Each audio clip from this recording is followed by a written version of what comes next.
Bendita tú eres entre todas las mujeres, y bendito sea el fruto de tu vientre, Jesús. Santa María, Madre de Dios, ruega por nosotros pecadores, ahora y en la hora de nuestra muerte. Amén. Bendita Madre del Cielo, nos vamos a encomendar en esta noche a tu protección maternal. Hoy queremos que sea una noche mariana, una noche totalmente entregada y ofrecida a ti. Queremos que tú nos guíes, tú nos cuides, tú nos protejas en este camino en el que ya nos acercamos a la consagración a tu Inmaculado Corazón, a la consagración a Jesús por medio tuyo.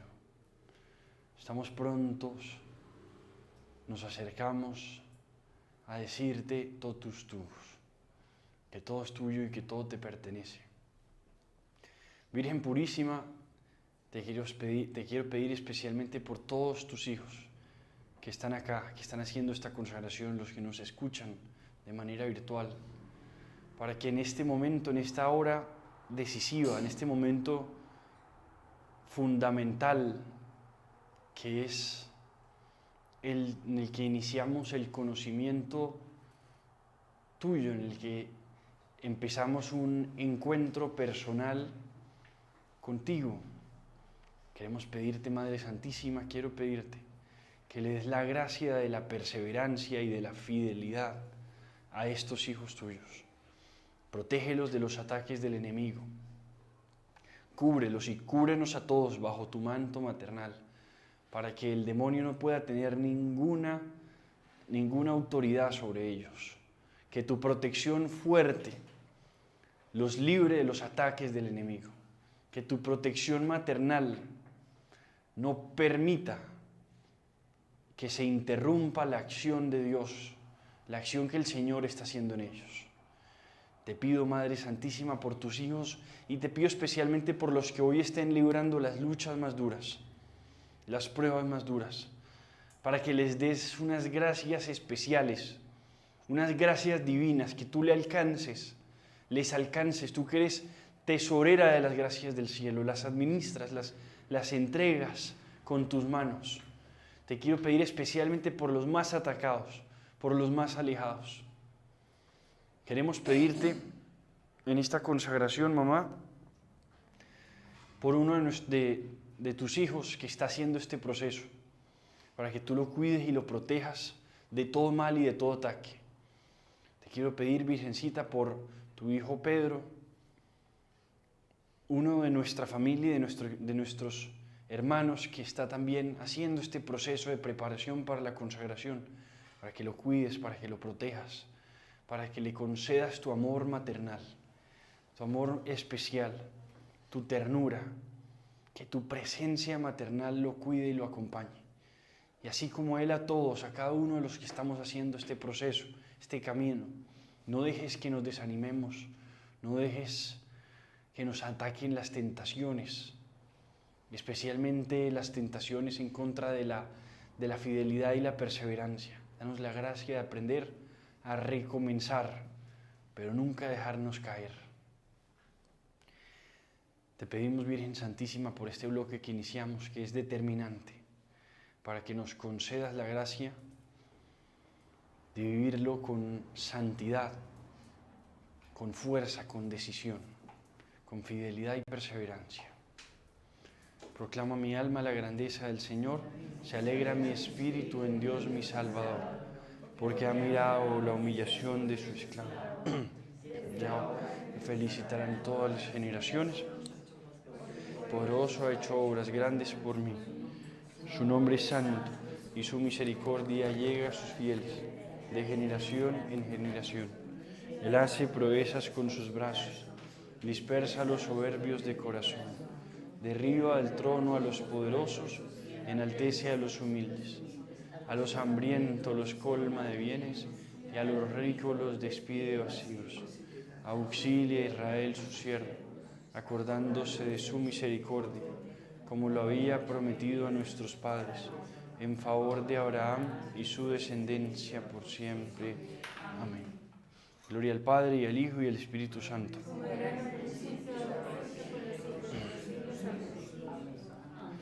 En nombre del Padre, y del Hijo, y del Espíritu Santo. Amén. Bueno, buenas noches a todos. Qué gusto que estén acá, que nos acompañen. Dios les pague por estar aquí siempre, por estar perseverantes. Estamos ya entrando al tercer bloque de la consagración, así que los felicito además. Felicidades por su perseverancia, porque han estado acá firmes, porque han avanzado cada semana, porque se han tomado esto en serio. De verdad, felicitaciones de corazón. Ya hemos pasado por dos bloques muy importantes. Al principio unas 12 lecciones del conocimiento del mundo, ¿se acuerdan? Luego conocimiento de sí mismos. Ahora entramos en el conocimiento de María Santísima, en el conocimiento de la Santísima Virgen. ¿Por qué es primero el conocimiento de la Virgen en este proceso y luego el conocimiento de Cristo, que es el último, el cuarto? ¿Por qué primero la Virgen y por qué después el Señor?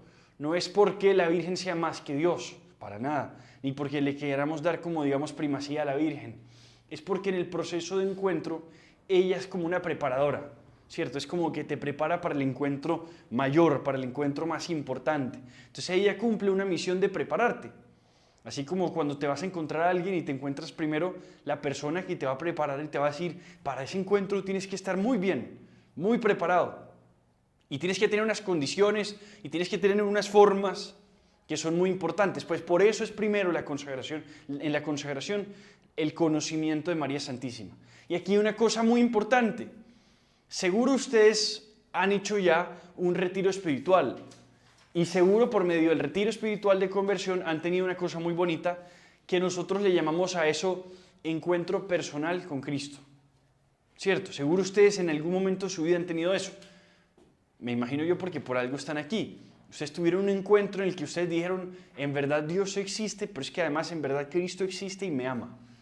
Y me encontré con Él, lo conozco. Así como los discípulos, cuando lo conocieron y le dijeron, Maestro, ¿dónde vives? Ven y lo verás. Y van y caminan con Él. O le decían a sus amigos, he encontrado al Mesías, lo encontré, me encontré con Él de manera personal. Ese ejercicio, digamos, ese encuentro es común dentro de la iglesia, pero hay una cosa que esto podrá parecer sencillito, pero es profundo y hermoso. Y es que hay un encuentro también necesario, es el encuentro con María Santísima. Ella es persona, ella es una madre. Ella no solo existió, digamos, de forma histórica con Cristo, como madre de Cristo, sino que existe, está viva, digamos, está no solo en el cielo, está acá, nos acompaña. Y así como nos encontramos con Cristo, hay que hacer también un ejercicio de encuentro personal con María Santísima. Y eso es una primera y muy importante pregunta para ustedes, para todos los que estamos aquí. ¿Será que yo he tenido, así como de pronto en algún momento tuve un encuentro personal con Jesús, será que yo he tenido ese encuentro personal con la Virgen Santísima? Piensa, por ejemplo, esto. En algún momento de tu vida, ¿tú has sentido en el corazón recibir un mensaje de parte de ella? Esa es la primera pregunta más importante, yo creo, la primera pregunta introductoria a la charla que vamos a tener hoy. En algún momento tú has sentido en tu corazón, sea porque lo sentiste en una oración o porque alguien orando por ti de pronto te lo dijo, o porque leíste de pronto algún libro mariano, en algún libro de pronto hasta de revelaciones privadas marianas, algo así, que tú dijiste, esto parece o esto creo que es un mensaje de parte de la Santísima Virgen María dirigido hacia mí. Y la pregunta ahí sirve mucho porque es que si no es así, si en ningún momento yo puedo detallar en mi propia vida de manera personal un mensaje que me haya dado la Virgen misma, sirve entonces para yo preguntarme, ¿será que es que he tenido yo un encuentro personal?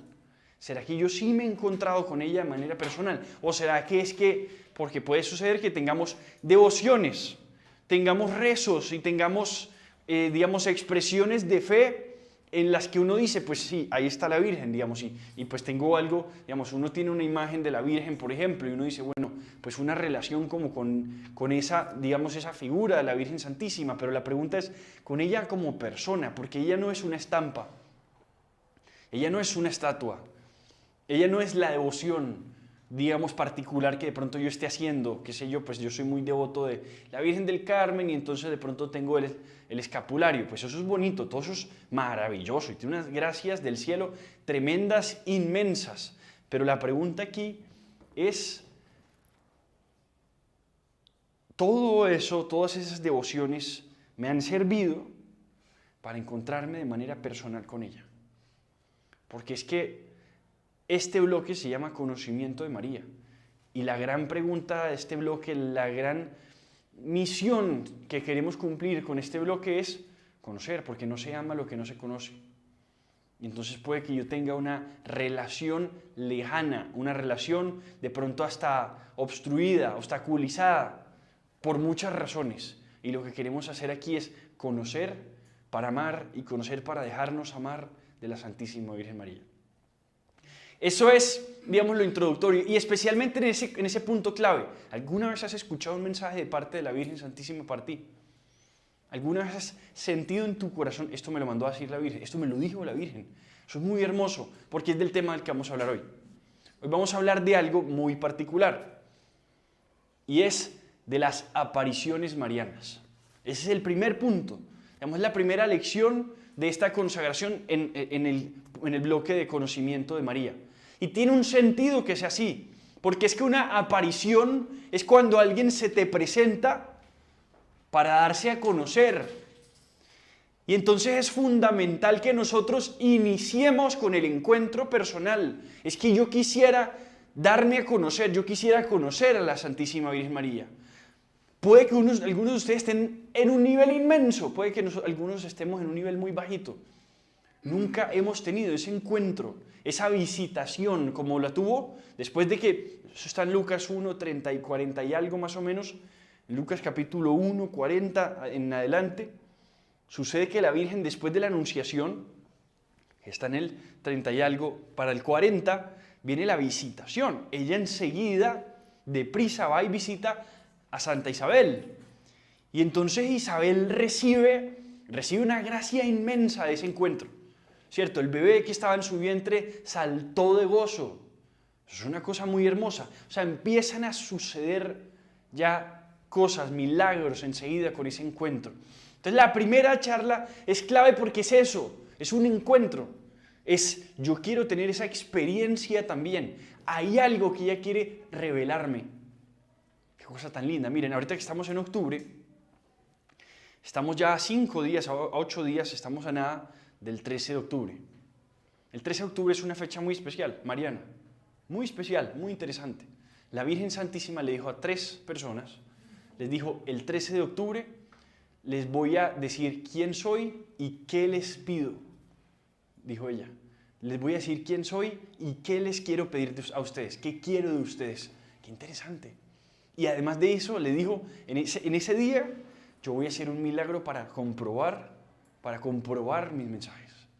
Eso es tremendo. O sea, es así de fuerte esa fecha. Claro, la celebramos siempre el 13 de mayo, porque es el día de la primera aparición. ¿Saben de qué estoy hablando?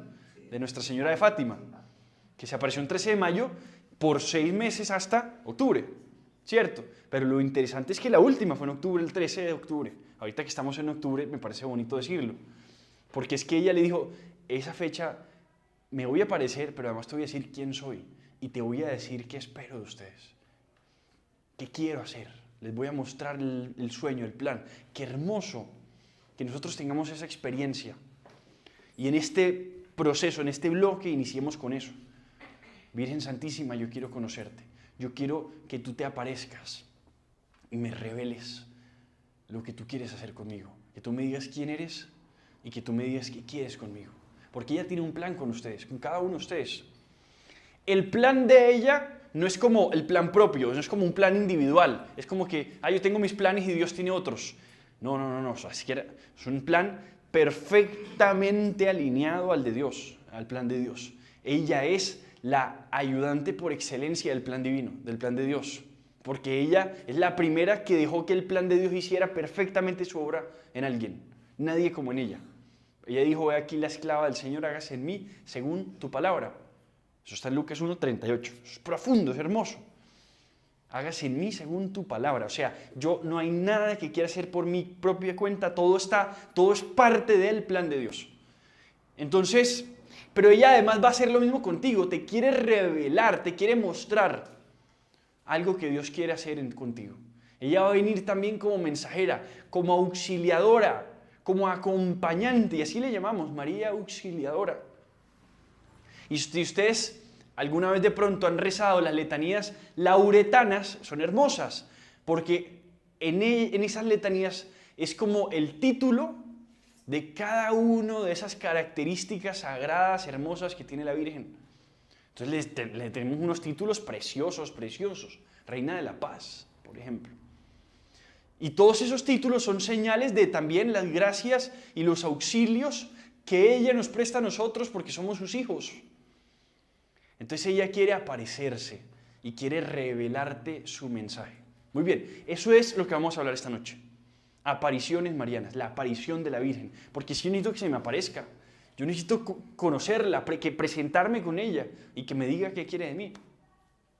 Muy bien, lo primero que hay que saber es que por lo general, o sea, la Virgen Santísima se apareció en la historia mucho y no es raro que eso suceda, no es raro que eso suceda, por muchas razones, entre otras, porque nosotros creemos en un dogma, y esto es lo primero que hay que decir, nosotros creemos en el dogma de su asunción al cielo, ¿cierto? Ella fue asunta al cielo en cuerpo y alma. Ojo pues, en cuerpo y alma, pocos seres humanos están en el cielo en cuerpo y alma, ¿ustedes tienen claro eso? Recuerden que nosotros, por ejemplo, en el credo decimos algo muy particular. Decimos, yo creo en la resurrección de la carne. ¿Han escuchado eso? Creo en la resurrección de la carne. Esa expresión es muy importante. Significa que nosotros, el día que morimos, no subimos al cielo en cuerpo y alma.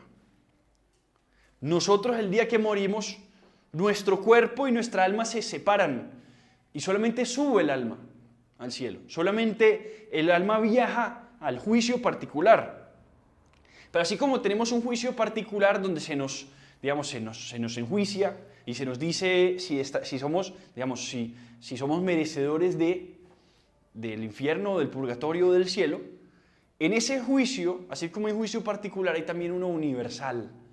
Y después de ese universal, donde Dios juzga todo el universo, a toda su creación, después de eso existe algo que se llama la resurrección de la carne. Es decir, nosotros habitaremos otra vez nuestros cuerpos. Eso es muy interesante. De una forma nueva, seremos cuerpos gloriosos. Y la Iglesia explica que es un cuerpo glorioso, así como el cuerpo de Cristo. Cristo resucitó. Entonces Cristo es en cuerpo y en alma. No es una resurrección espiritual, no es que hay su espíritu. No. Es que en cuerpo y alma Cristo resucitó. Y eso lo creemos. Y si no lo creyéramos en vano sería nuestra fe, dice San Pablo, si Cristo no resucitó. Cristo resucitó, ¿cierto? O sea, está vivo y en el cielo está también en cuerpo. Cristo está en cuerpo. También hubo, hombres de la Iglesia, hombres del Antiguo Testamento que fueron arrebatados al cielo en cuerpo y alma. Y eso es muy interesante, ¿cierto? Algunos de ellos estuvieron arrebatados. De Moisés, por ejemplo, no se conoce. Hasta el día de hoy no se conoce la tumba de él, porque se cree por tradición, se entiende, es un misterio, pero se entiende que él fue arrebatado al cielo. O sea, lo más probable es, nosotros creemos que está en cuerpo y alma. Y esto es bien interesante, porque Moisés aparece a un lado de Cristo en la transfiguración, ¿se acuerdan? O sea, se apareció, o sea, está aparecido. Esto es una persona que estaba en el cielo, que ya había muerto hace mucho tiempo, pero tuvo una aparición. ¿Sí se dan cuenta de esto tan interesante? O sea, las apariciones no son una cosa inventada por la Iglesia antes de ayer. No, las apariciones son una cosa absolutamente bíblica. Y el fundamento de las apariciones, de la aparición de una persona que ya había muerto, o que está en el cielo en cuerpo y alma, en el caso de Moisés, esa aparición está pues en la transfiguración. La transfiguración está en 3 evangelios. Está en 3 evangelios.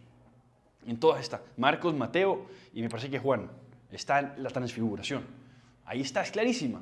Y habla de que Moisés está a un lado y me parece que es Elías el que está al otro lado. Entonces ahí están 2 santos de la Iglesia, 2 santos de Dios, que en algún momento fueron arrebatados al cielo, pero que se aparecieron incluso después de haber muerto. O sea, las apariciones no son una cosa inventada ayer, son una cosa completamente bíblica.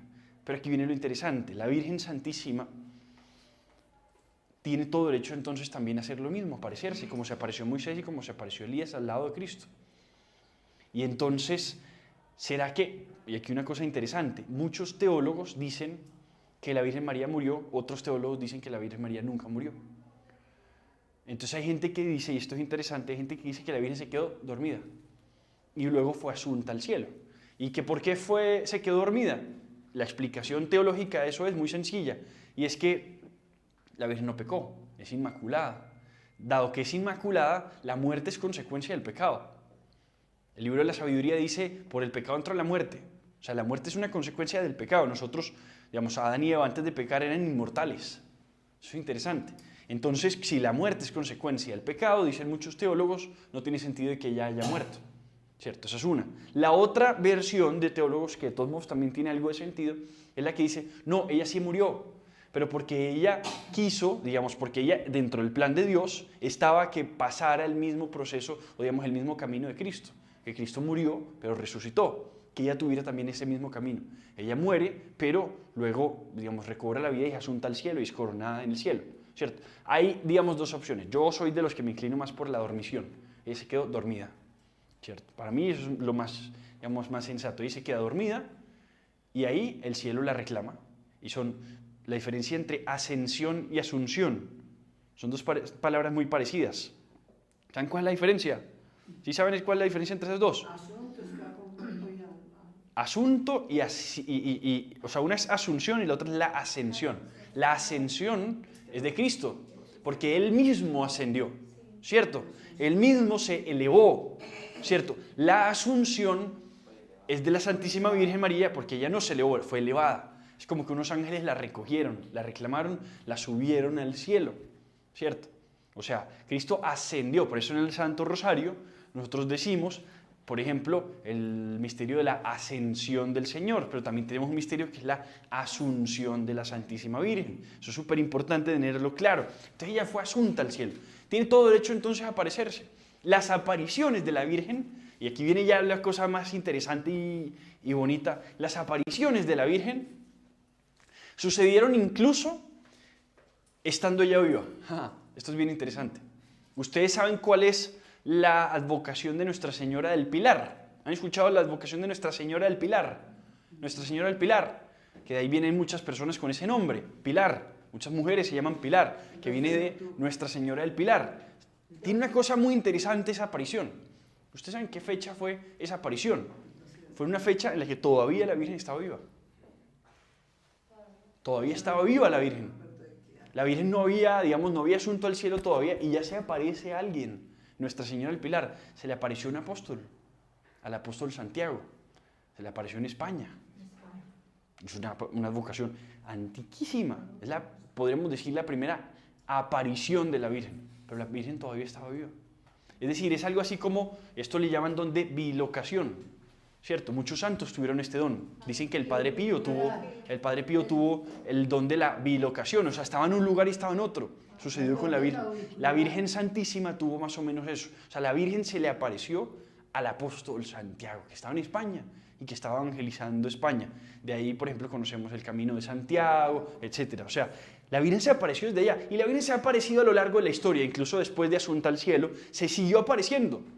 Ustedes conocen, por ejemplo, la Virgen de Guadalupe. Eso fue más o menos para 1531. Se apareció la Virgen de Guadalupe, se le apareció al indio Juan Dieguito. O sea, aquí hay una cosa muy importante. Antes de entrar a describir varias apariciones marianas, que ya les voy a explicar eso, quisiera hacer una cosa muy importante. La Virgen se aparece, y se aparece mucho. Y la Virgen da mensajes, revela cosas, da un mensaje de parte del Señor, de parte del plan de Dios. Llega y visita a un amigo y se le aparece, se encuentra, como se le apareció a Santa Isabel. Y fue y le habló y le dijo cosas y le dio un mensaje y le contó todo lo que estaba pasando, etc. Habló con ella. La Virgen se aparece y da ese mensaje. Porque la Virgen Santísima no es indiferente a las circunstancias del mundo. Esto es muy importante. Y entonces, cada episodio de la historia, en los episodios de la historia, la Virgen siempre ha estado ahí, haciendo algo.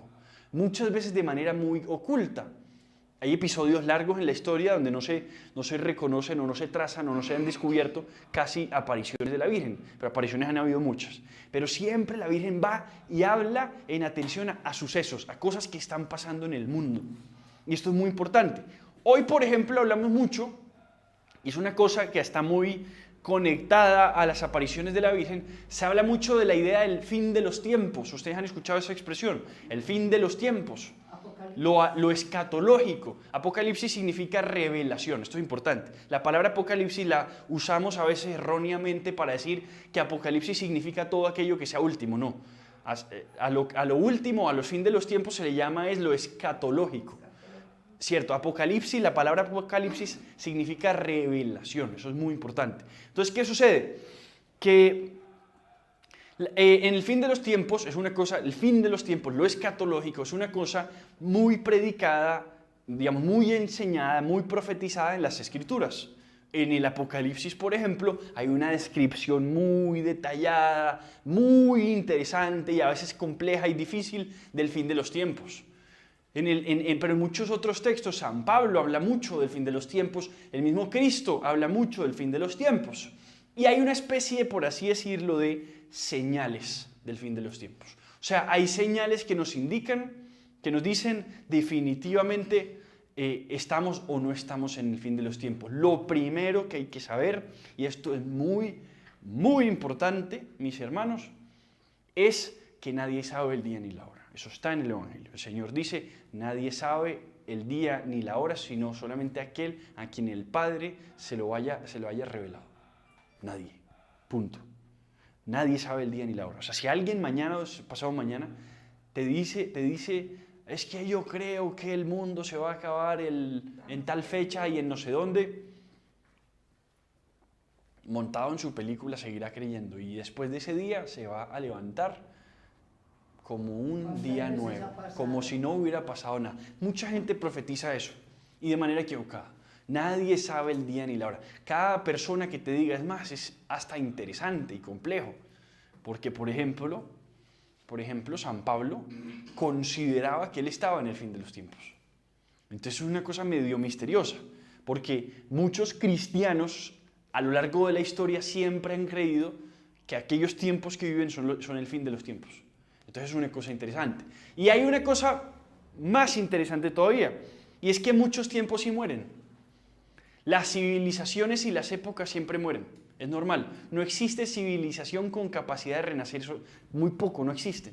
Las civilizaciones una vez decaen y mueren ya, como que no vuelven a surgir, salvo una sola.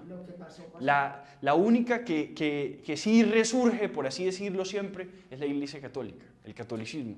Es el único. Es decir, todas las civilizaciones grandes tienen un momento en el que empiezan a decaer y se mueren. Y a la Iglesia le dicen, usted, señora Iglesia, debe ajustarse a estos tiempos, debe ajustarse a esta época, debe ajustarse a esta civilización. Y la Iglesia tiene una característica y es que es siempre inactual, es eterna. Y entonces a la Iglesia muchas veces le profetizan, este es el momento en el que usted se va a acabar. Y efectivamente pareciera como si muriera la Iglesia, pero es la que siempre termina enterrando, por así decirlo, cantándole el velorio a cada una de las épocas. La Iglesia se ha encargado de enterrar miles de civilizaciones, miles de épocas, y la Iglesia sigue y permanece. ¿Por qué? Porque sobre la Iglesia reposa una promesa del Señor. Las puertas del infierno no prevalecerán contra ella. Entonces eso es poderosísimo. Entonces los tiempos tienen sus finales también. Muchas épocas tienen sus finales, mueren, y la Iglesia permanece, la Iglesia no muere. Pero evidentemente hay una profecía también de un fin total de los tiempos. Es decir, hay una profecía, si ustedes leen, por ejemplo, el Catecismo de la Iglesia en el numeral 675, empieza a narrarte lo que va a suceder en la última prueba de fe. Dice que la Iglesia puntualmente va a sufrir una prueba de fe que sacudirá la fe de numerosos creyentes. Una prueba que sacudirá la fe de numerosos creyentes. O sea, a mucha gente se le va a sacudir la fe. Van a haber pruebas en esos tiempos. Van a haber muchas pruebas y muchas dificultades. En el momento en el que eso pase van a haber muchas pruebas y dificultades y es normal que eso pase. Es decir, se va a sacudir la fe de la gente. La iglesia está, digamos, el mismo catecismo de la iglesia, esto no me lo estoy inventando yo, está en el catecismo número 675, dice que va a haber una batalla final y una victoria final de Cristo sobre el mal, una segunda venida de Cristo. Cristo ya vino una vez, porque vino en el momento en el que se encarnó, ¿cierto? Hace 2023 años se encarnó, pero además va a venir de nuevo. Y en el momento en el que venga, viene a juzgar a todas las naciones. El mismo Señor lo dice, cuando el Hijo de Dios vuelva, encontrará fe en esta tierra. O sea, Cristo va a volver como una segunda venida. Y aquí viene lo interesante, va a haber una victoria final, una victoria sobre el mal. Pero dice el catecismo en estos numerales del 675, el 676 y el 678, muy interesante, dice que esa victoria de la iglesia no va a ser como una victoria creciente de la iglesia. Y aquí viene lo interesante. O sea, no es que la iglesia, digamos, va a ir acumulando victoria, victoria, victoria, victoria hasta que lo logró. Todo lo contrario. Todo lo contrario. La iglesia va a parecer que está perdiendo. O sea, es un camino en el que pareciera que todo está derrotado. O sea, es un camino en el que pareciera que estamos como cayendo hacia el abismo, como que estamos por morir. Y efectivamente, el catecismo dice, la iglesia va a pasar por el mismo camino que pasó Cristo, porque es que Cristo, pues, edificó una iglesia que es su cuerpo místico. Y si la cabeza pasó por ese camino, lo correcto es que el cuerpo también. Entonces la iglesia va a sufrir, y mucho. Y va a tener que caminar, por así decirlo, su propio vía crucis, su propia vía de dolor y de crisis. Pero incluso va a parecer que murió, pero va a resucitar. Eso es lo particular de la Santa Iglesia Católica, eso es lo más interesante. Va a vivir todo ese proceso. Y eso no me lo inventé yo y no es de una revelación profética de alguien, de una persona X. Está en el catecismo de la Iglesia, el catecismo nos dice esto. O sea que es una cosa que la Iglesia misma le enseña. ¿Qué va a suceder? Incluso dice unas cosas muy particulares, que el mundo se va a sacudir. O sea, como una sacudida del planeta, como si le cambiaran la base al planeta, como si lo sacudieran. Es súper interesante. Todo eso está en el catecismo de la iglesia. Entonces aquí hay una cosa clave. ¿Cómo? Y la Biblia, pues por supuesto, habla de eso. La Biblia nos habla una cosa muy interesante, y son las señales del fin de los tiempos. Hay unas señales que cuando usted las vea, usted va a saber, estamos en el fin de los tiempos. Por ejemplo, una señal, dice la Biblia, es la predicación del Evangelio en todo el mundo. Es decir, una vez el Evangelio haya cubierto todo el mundo, eso es una señal de que ya está cerca el fin de los tiempos. Por ejemplo, esa yo creo que es una que fácilmente pudo ya haberse cumplido, hace ratico. O sea, yo creo que ya hoy el Evangelio llegó a todos los lugares del mundo, a todos los rincones. Donde faltaba, con el Internet llegó. Es decir, hoy podríamos afirmar, el Evangelio ya se predicó en todo el mundo. Se predicó, unos recibieron, otros no. Esa parte, digamos, chulela, chequeada, esa ya sucedió. Hay otras, la conversión de los judíos, por ejemplo. Y esa es muy interesante, esa es una profecía. Esa podríamos decir que todavía no ha sucedido. Dice que el pueblo de Israel se va a convertir. Lo profetiza San Pablo puntualmente, lo profetiza, pero el mismo Cristo también. Entonces la conversión de los judíos, eso es una cosa bien misteriosa. Eso es un misterio que no sabemos, digamos, cómo va a suceder, pero es completamente bíblico. La conversión de los judíos. No sabemos cómo irá a pasar, ¿cierto? Otra, la gran apostasía. Eso es otra señal, apostasía. ¿Qué significa la palabra apostasía? La apostasía, así como tú eres apóstol, y entonces el apostolado es, digamos, esa vida en consonancia de la enseñanza apostólica, la apostasía es lo contrario a eso. Es la ruptura con la filiación a la tradición apostólica. Entonces yo, por ejemplo, soy apóstata porque rechazo mi relación ya con la autoridad de la iglesia. Yo soy apóstata, yo hago apostasía. Hoy, por ejemplo, eso pasa de manera, digamos, puntual en personas que firman documentos en masa de apostasía. En Alemania, en muchos países, hacen campañas de apostasía. Apostata de la iglesia, y van a la iglesia y firman documentos donde dicen yo renuncio y rechazo mi fe. Así, por ejemplo, también suceden, pero digamos esa es la particular, donde son fenómenos de personas que formalmente rechazan la fe, pero hay quienes en la práctica y con la predicación también son apóstatas. Es decir, personas que ya con su predicación, con su enseñanza, están totalmente contrarios y a veces hasta podrían parecer llamarse católicos, pero predican o viven o enseñan contrario a la Iglesia Católica o a los dogmas de la Iglesia Católica. Eso también pasa, y eso ya está pasando, y pasa incluso entre grandes sacerdotes, entre grandes obispos, incluso eso ya está sucediendo, o sea, no es nada nuevo. La apostasía es señal de fin de los tiempos. Otra señal muy importante del fin de los tiempos, las grandes calamidades. Ustedes verán grandes catástrofes, ustedes verán grandes calamidades. Eso está constantemente en el Evangelio, especialmente en los últimos capítulos de cada Evangelio. Por ejemplo, en Mateo, al final, todo es el pedazo escatológico, o sea, es el escenario en el que ya se habla del fin de los tiempos. Y entonces se profetizan grandes calamidades. Van a suceder todo esto, pero estén tranquilos, está pronto su liberación, dice el Señor. O sea, estas cosas van a suceder. Y uno tiene que ser consciente de que eso puede llegar a pasar. El corazón de María va a triunfar. Entonces estas cosas van a pasar, ¿cierto? Estas son algunas, digamos, como señales. Otra, por ejemplo, muy importante es el advenimiento del anticristo. Esa es muy importante, el anticristo. Del anticristo habla, por ejemplo, San Juan. Habla mucho, habla en sus cartas. San Juan habla constantemente del anticristo. El anticristo es una cosa muy interesante porque San Juan le llama anticristos a muchas personas, o sea, como a una filosofía, a una ideología contraria a Cristo. Y entonces anticristos es, digamos, muchos que tienen como ese espíritu, digamos, de contrariedad al cristianismo, pero además el anticristo, y esto ha venido por revelación, digamos, por tradición de la Iglesia, por grandes santos que han dicho que lo más probable o lo que nos indica, digamos, toda esta enseñanza es que probablemente va a ser una persona. Va a ser una persona en específico.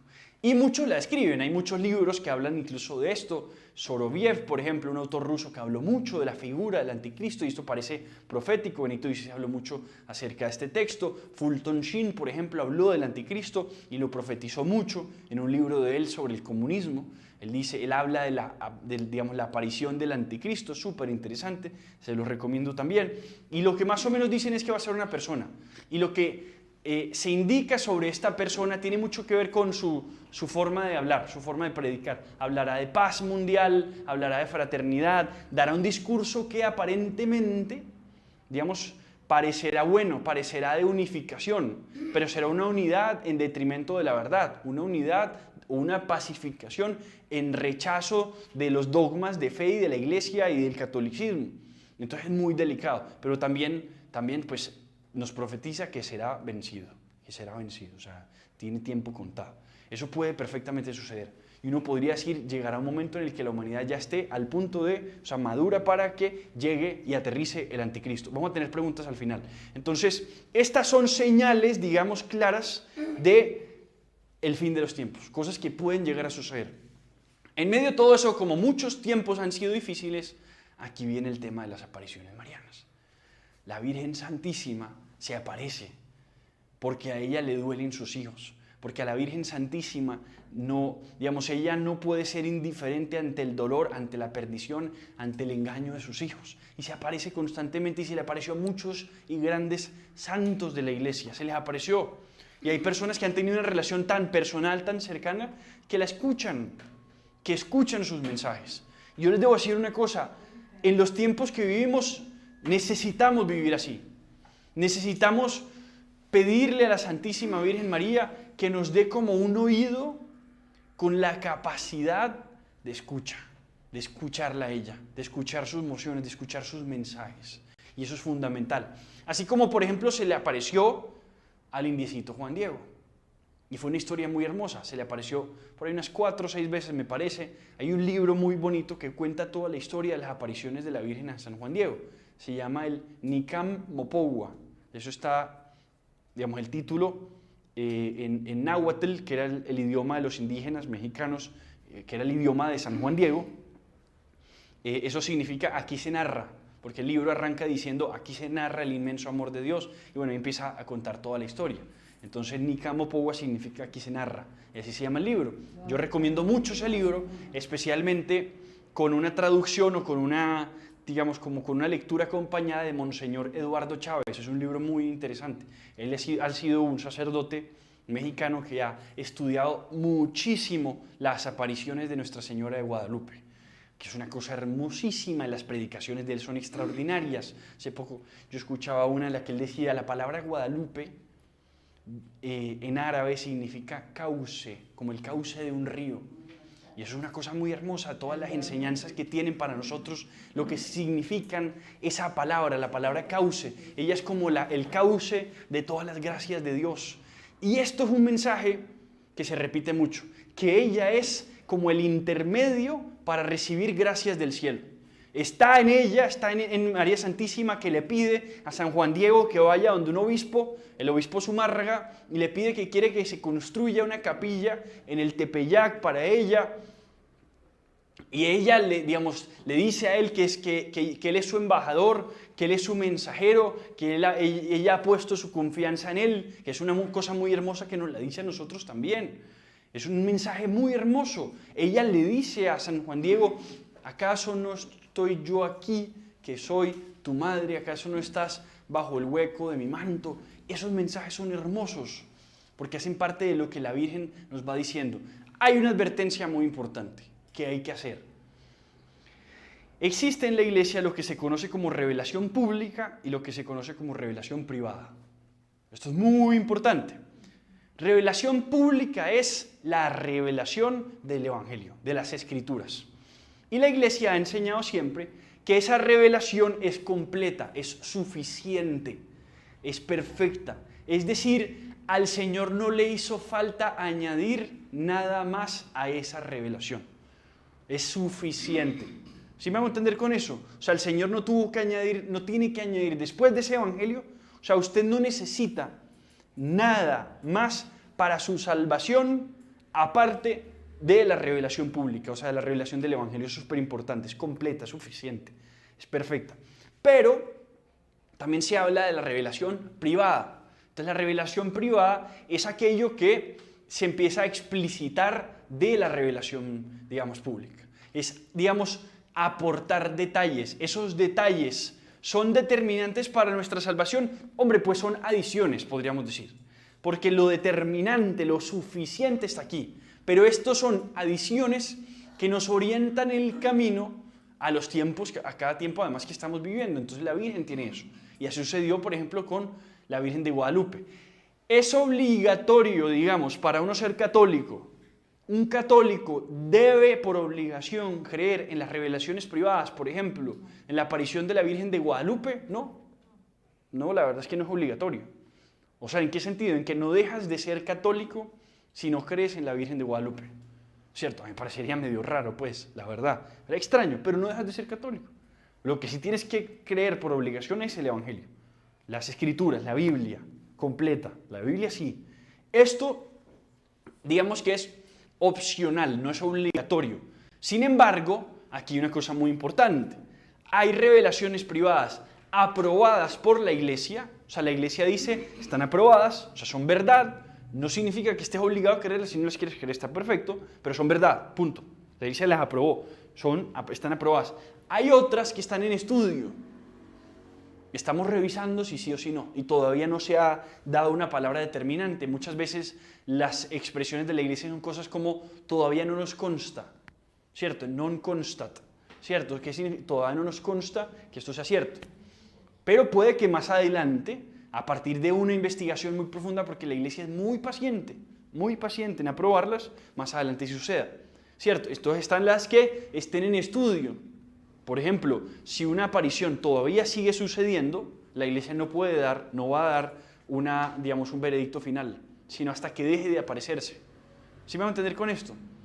Entonces eso es súper importante. Y hay las que la Iglesia no las aprobó. Y puede que no las haya aprobado por dos razones. Una, por lo mismo, porque pues hasta ahora no nos consta eso, no tenemos ninguna razón para decir que eso es verdad. O por lo contrario, porque es falsa.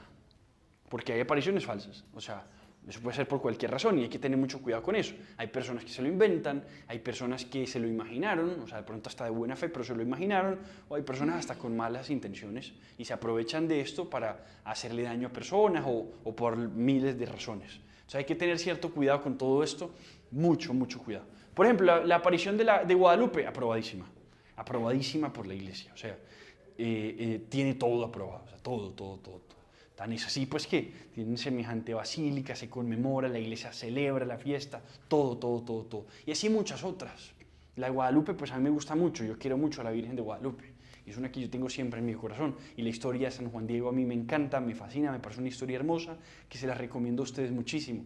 Así como esa está también, y hubo un momento, y hay una cosa muy interesante que es de análisis para ustedes. Vivimos en unos tiempos en los que la iglesia, la Virgen, se ha empezado a aparecer muchísimo, ya de manera muy constante. Antes habían espacios muy grandes, estamos hablando de 1531, y algunas más, pero de un momento a otro empezó a aparecerse más. Por ejemplo, por lo menos desde 1830 más o menos, se empezó a aparecer, por ejemplo, en Santa Catalina Lauré. Ustedes ven esta medalla, por ejemplo, de la medalla milagrosa, y tiene una cosa muy particular esta medalla. Y es que esta medalla, como le pasó una vez a una política que visitó la Basílica de Guadalupe, estaba con un cardenal. Y esta señora política, una política de Estados Unidos que estaba visitando la Basílica de Guadalupe y vio la imagen de la Virgen de Guadalupe y le preguntó al cardenal. Y le dice, cardenal, qué imagen tan bonita, ¿quién la pintó? Le dijo la política esta medio ignorante de la imagen de la Virgen de Guadalupe, y el cardenal le dijo, pues Dios mismo la pintó. Fue Dios quien la pintó, efectivamente. La historia de la Virgen de Guadalupe, en este caso de Juan Dieguito, era que él la tenía en su tilma y esta Virgen apareció milagrosamente, ¿se acuerdan? Cuando Juan Diego le entrega las rosas al obispo Zumárraga, aparece la imagen impresa y tiene una cantidad de misterios y de milagros y cosas extraordinarias esa tilma. En el caso de la medalla milagrosa pasa parecido. Esta medalla, ¿quién la diseñó?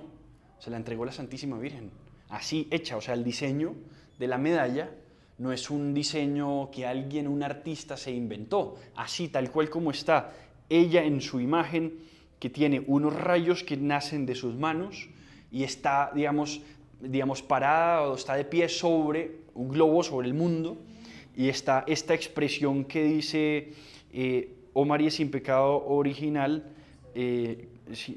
ruega por nosotros que acudimos a vos. Y atrás tiene estas inscripciones de las 2 estrellas que son su corona, los 2 corazones y la M con el crucifijo. Esta medalla, así tal cual se la entregó la Virgen a Santa Catalina Lauré, que fue una monjita bizantina. Entonces le apareció a esta Virgen, es la medalla milagrosa, y con esa imagen hizo miles de milagros. Y tiene un mensaje muy hermoso. Cuando Catalina Lauré la vio y tenía eso, le preguntó que habían unos rayos de sus manos que tocaban el planeta y otros que no, y que porque había unos que no llegaban, y la Virgen le dijo, esas son las gracias que yo estoy dispuesta a darles a ustedes, pero que ustedes no me piden. Miren cómo en muchas de estas advocaciones marianas la Virgen tiene una particularidad, es como tesorera, es como el intermedio de las gracias, y eso tiene un sentido muy hermoso. Si por intermedio de Eva nos vino el pecado, por intermedio de María Santísima nos vienen también las gracias del cielo, nos vino el Señor. Lo dice San Luis María de Montfort. El Señor vino por el vientre de María Santísima. Ella fue la puerta, por así decirlo, de entrada del Señor a la tierra, la puerta de entrada para la encarnación de Cristo. Y eso es muy hermoso. Y es la razón también por la que Génesis capítulo 3, versículo 15, dice el Señor, le da una condena a la serpiente y le dice, pondré enemistad entre ti y la mujer, entre su linaje y el tuyo. Su linaje, su herencia, o sea, nosotros somos como herederos de una guerra espiritual que fue librada entre los hijos de la mujer, la nueva Eva, o sea, de María Santísima, y los hijos de la serpiente, o sea, del enemigo. Y eso se está viviendo, y una guerra espiritual todos los días. La gran pregunta es a qué bando queremos pertenecer. Y los que querramos, dejarnos adoptar por ella, dejarnos recibir en su manto, recibiremos de sus gracias, es lo que nos está diciendo. La hermosura de ese encuentro, estamos recibiendo porque ella es el canal, es el cauce de todas esas gracias. Por ella, por su intercesión las recibimos. Además de eso hay 2 que son muy importantes. Luego más adelantico está la Salet, que también se apareció, que es una muy importante, también aprobada por la Iglesia. En la Salet se apareció en Francia, es muy interesante, muy fuerte. Además está, y es aprobada por la Iglesia, pero es fuerte y es muy hermosa. Luego hay 2 que son muy importantes, han sido determinantes, que fueron Lourdes primero y Fátima después, ¿cierto? Lourdes más o menos para 1858, un 11 de febrero, Fátima para 1917, un 13 de mayo, ¿cierto? Estas dos fueron muy importantes, Lourdes y Fátima. ¿Ustedes las conocen? ¿Han escuchado hablar del santuario de Lourdes? ¿Han escuchado hablar del santuario de Fátima? Son muy importantes en la fe, son muy importantes en la iglesia. En Lourdes, que fue donde se apareció primero, a Santa Bernardita Subirú, tiene una cosa muy particular. Unos cuantos años antes, la iglesia había declarado ya como dogma, logró declarar como dogma de fe que la Virgen Santísima es Inmaculada. ¿Qué hace la Virgen cuando se le aparece a Santa Bernardita? Le dice, yo soy la Inmaculada Concepción.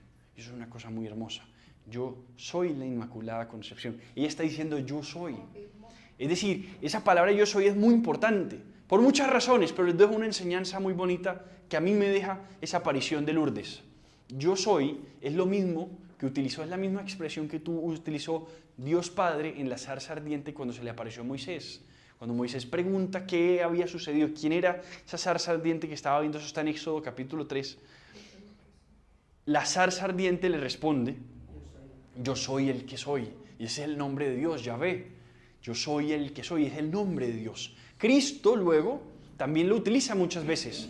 Constantemente Cristo dice, yo soy el camino, la verdad y la vida. Yo soy, cuando dicen los romanos, le preguntan a los romanos a quién buscan, y ellos dicen a Jesús de Nazaret. Él les dice, soy yo.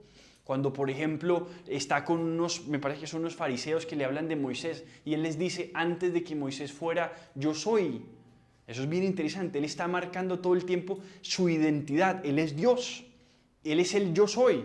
O sea, su identidad está en Dios. María Santísima dice, yo soy. Porque ella dice, soy la Inmaculada Concepción. ¿Qué significa Inmaculada Concepción? Que no tiene pecado. O sea, nosotros, y aquí una enseñanza muy bonita que les dejo, nosotros vivimos plenamente nuestra identidad en la medida en la que nos acercamos a Dios y nos alejamos del pecado. Inmaculada Concepción significa que fue concebida sin pecado. Ella puede decir, yo soy, también, como lo dijo Cristo, porque ella vive plenamente la naturaleza, digamos, la vida de Dios, participa de la naturaleza divina, como decía San Pedro, participen de la naturaleza divina, porque se alejó del pecado. Cuando yo peco, ya no puedo decir yo soy, sino que digo yo no soy. Y eso es una expresión muy común cuando uno peca. Yo no soy así, este no soy yo, me desconozco. Es como una división en mi interior. Constantemente estoy dividiendo, estoy renunciando o destruyendo mi identidad. Pero en cambio, cuando me acerco mucho a Dios y me alejo del pecado, puedo decir yo soy. O sea, tú eres más tú mismo, tú tienes más una identidad tuya en la medida en la que te acercas a Dios y te alejas del pecado. El pecado te desfigura, te divide, te anula tu identidad, te hace una caricatura de lo que pudiste haber sido. En cambio, cuando te acercas a Dios, vives plenamente tu identidad, vives quién eres. ¿Cuántas veces nosotros queremos como buscar o descubrir quién soy yo en este mundo? ¿Quién soy? ¿Quién soy yo para además, digamos, resaltar o distinguirme del resto del mundo, mi personalidad? No hay mejor lugar para descubrir quién eres que en Dios. El que busca el reino de los cielos se encuentra a sí mismo. Busca a Dios y te vas a encontrar a ti. Puedes decir yo soy, como ella. En la medida en la que te alejas del pecado, puedes decir yo soy. Por eso ella dijo, yo soy la Inmaculada Concepción. Y una cosa muy interesante, ella no era ajena a las ideas del mundo. Para la época 1858 que se apareció la Virgen, vivían en el mundo personajes como Marx, personajes como Darwin, grandes ideólogos bastante dañinos y que hicieron muchísimo daño, que sus ideas hasta el día de hoy todavía sufrimos las consecuencias de esas ideas. O sea, la Virgen es muy consciente de las ideas que se van sembrando en la humanidad. Y esas palabras tienen mucha fuerza, esas ideas tienen mucho poder. Y la Virgen va advirtiendo con su mensaje, va dando el mensaje, por así decirlo, que contrarresta esas ideas dañinas y perversas. Y es muy interesante porque esas dos fechas, 1858 y 1917, son determinantes. Determinantes. 1858 es la fecha en la que se empezaron a sembrar unas ideas que iban a hacer mucho daño. Las ideas comunistas, por ejemplo. En 1917 la Virgen dice, Rusia esparcirá sus errores por el mundo, ¿se acuerdan? En Fátima. Esas ideas ya no eran solo ideas, se estaban materializando. En 1917 empezaron a suceder los primeros destellos de la Revolución Rusa. Los primeros. Empezó a materializarse esa revolución rusa. Y la Virgen, que estaban en 1917, estaban ya entrados ya en años, varios años de la Primera Guerra Mundial, la Virgen llega y dice una cosa muy importante: esta guerra se va a acabar, pero si no rezan, si no se convierten, vendrá una peor y muy horrible, dice la Virgen. Efectivamente vino la Segunda Guerra Mundial. Después, antes de la Segunda Guerra Mundial, la Guerra de España, que fue terrible, que mató más de 40.000 sacerdotes. Los comunistas mataron sacerdotes por todas partes en España. Estas guerras consecuencia del pecado. Pero además la revolución comunista se estaba ya instalando. O sea, estas ideas que en 1858 apenas se estaban sembrando, acá ya se estaban creando, se estaban convirtiendo en acción. Cuando la Virgen se apareció en Lourdes, advirtió, estaba hablando en el momento en el que ese veneno se estaba introduciendo. Cuando la Virgen habló en 1917, estaba hablando ya en ese momento en el que las consecuencias de esa enfermedad estaban viéndose ya, se estaban sufriendo ya la enfermedad y estaba pasando.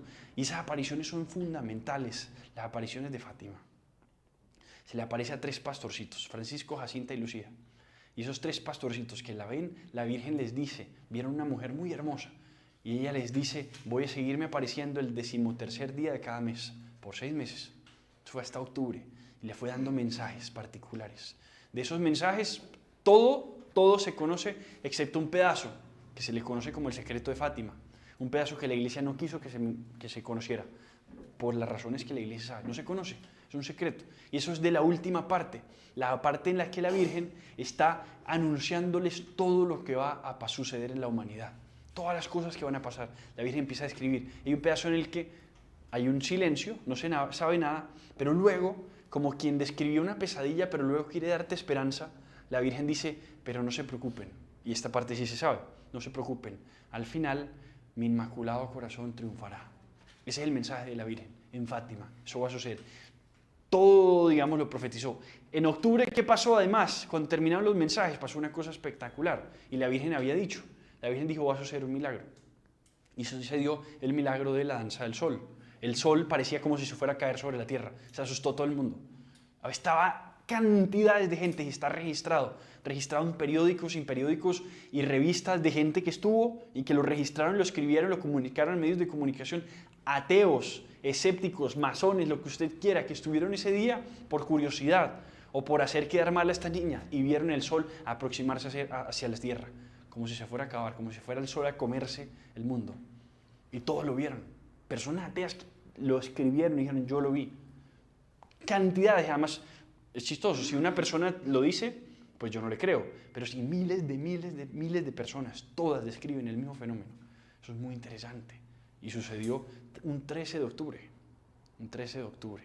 de 1917, muy interesante. Que ahora el 13 de octubre habrá una gran señal. Entonces, todas estas cosas que pasan, la Virgen que nos está dando todos estos mensajes, ¿qué está haciendo? Está advirtiéndonos, está dándonos mensajes, está hablándonos de realidades. La Virgen luego se apareció en otras más, se sigue apareciendo incluso. Se apareció, por ejemplo, después de Fátima, se apareció también en Garabandal, que es un lugar en España. Se apareció también, por ejemplo, en Akita, que es en Japón. Y todas estas tienen unos mensajes muy particulares y muy duros, a veces hasta contra clero, contra sacerdotes, contra obispos, dice cosas muy fuertes. También se aparece hoy, por ejemplo, algo que está muy en estudio, en Medjugorje. Medjugorje es una cosa muy particular porque en Medjugorje estos fenómenos no han dejado de suceder. Entonces la Iglesia no tiene un dictamen final, está en un proceso de revisión de todos los mensajes de Medjugorje, pero es una cosa muy bonita, y sin embargo la Iglesia sí ha acompañado mucho todos estos fenómenos de Medjugorje, los está acompañando, están ahí, entonces eso es una belleza también. ¿Qué voy con todo esto al final del día, mis queridos hermanos? Una cosa muy sencilla, la Virgen se aparece para darnos unos mensajes. Hay 4 o 5, digamos, tipos de mensajes que la Virgen nos da, por lo menos 4 voy a dejar aquí. Ya les di uno, y es que ella siempre se presenta como medianera o mediadora de las gracias del cielo. Eso es muy hermoso. Pero hay 4 mensajes que siempre nos da. Y esto es muy importante porque te ayuda a detectar si un mensaje de la Virgen, pues, sí tiene consonancia. Siempre guardan como este mismo tipo de mensaje. La Virgen pide, primero siempre pide conversión. Conversión. Siempre dice, pido la conversión, conviértanse. Siempre, la primera. Segundo, denuncia el pecado. Y con denunciar el pecado anuncia muchas veces catástrofes o consecuencias del pecado. La humanidad ha pecado mucho, no ha querido obedecer a Dios y muchas veces dice la copa se está rebosando, en fin, siempre empieza a decir eso. Denuncia el pecado y anuncia las consecuencias de ese pecado. Tercero, pide mucha oración y mucha penitencia. Dentro de la oración y la penitencia hay una cosa particular que siempre pide, el rezo del Santo Rosario. Siempre insiste, recen el Santo Rosario, récenlo diariamente y se van a salvar de innumerables peligros. O sea, marca trascendentalmente la diferencia el rezo del Santo Rosario o no. Y lo pide expresamente ella, oración, penitencia y siempre insiste, el rezo del Santo Rosario, el rezo del Santo Rosario. Y además pide una cosa muy importante, la consagración. Pide la consagración a su Inmaculado Corazón. O sea, ustedes han sido muy juiciosos porque ustedes le están obedeciendo a ella, le están obedeciendo a la Santísima Virgen María.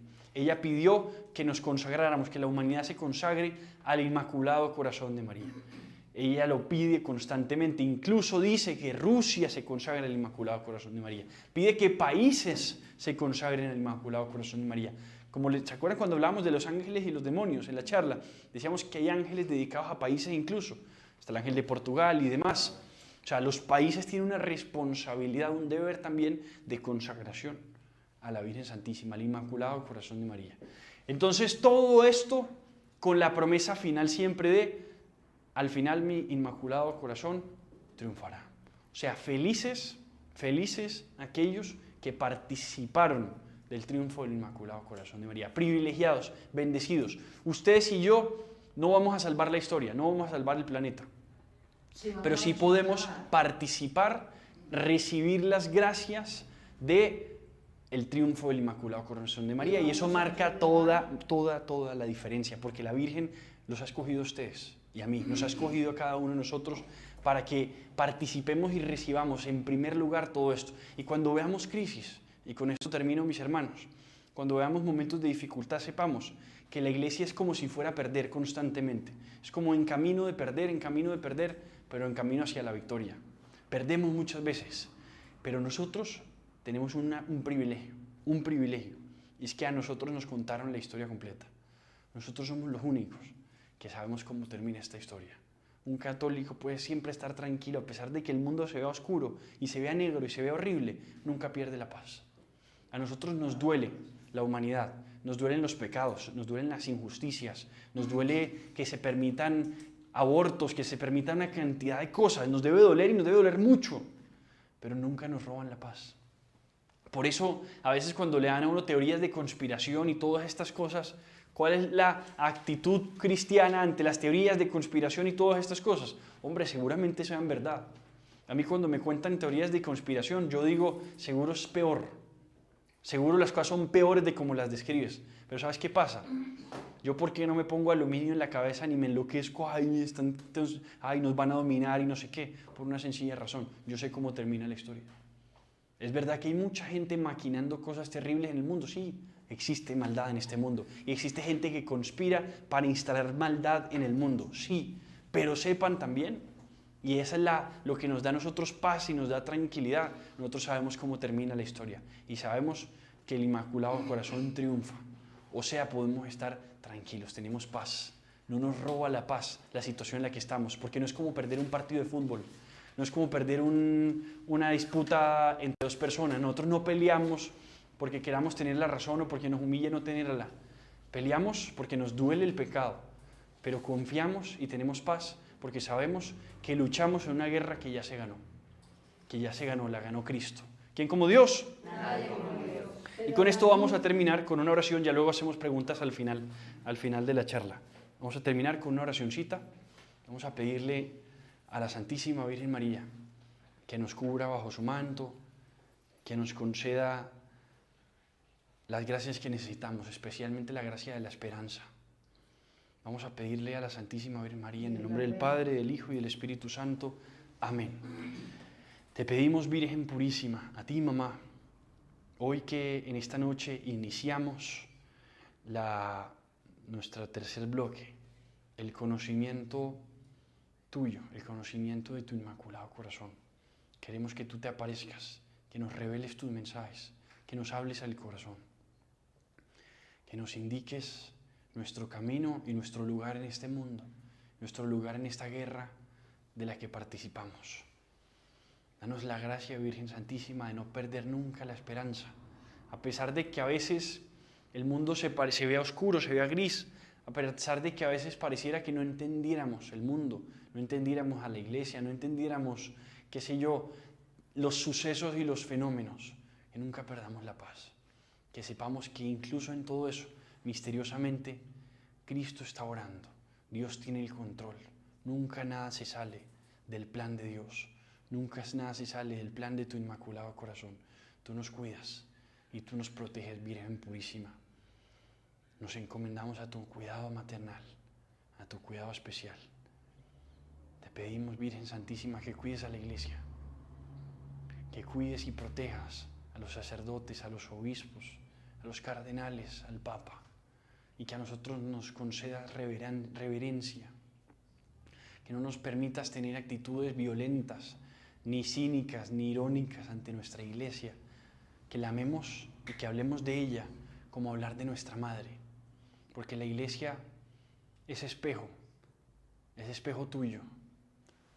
Tú, Madre Santísima, eres la mujer vestida de sol, la aparición que nos dice el Apocalipsis 12, que está vestida de sol, que está llena de luz, pero que también es el espejo de cómo debió ser la Iglesia, cómo debe ser la Iglesia. Que cuando hablemos de la Iglesia sea como hablar de ti, que eres el espejo de ella, como hablar de nuestra Madre, con reverencia, con delicadeza, conscientes plenamente de sus dificultades y de sus crisis, no ingenuos, conscientes, pero reverentes ante su majestuosidad, ante su grandeza, ante su misterio sagrado, de que es Madre y Maestra nuestra, de que es cuerpo místico de Cristo, y que ante tal nos merece oración, penitencia, conversión, consagración, y nos merece reverencia. Gloria al Padre, y al Hijo, y al Espíritu Santo. En el nombre del Padre, y del Hijo, y del Espíritu Santo. Amén.